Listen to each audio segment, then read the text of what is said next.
one night stand or just like being friends with benefits. But if we go back to like in old times, there was like so much more to love than just a one night stand. That's So right. Specifically, what makes love toxic nowadays? I think it's the generation, like the new thinking of the Gen Z, they would think like love is just like maybe physical according to them. Of course, like there's people who still want love to be pure and like truly marriage with one person.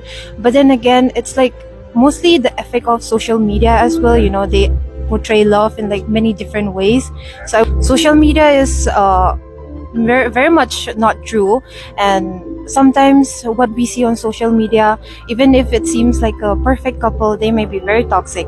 And once something they show about like toxic side also can be, they have their sweet side, but also the impact on social media, even like small kids also, they're on social media.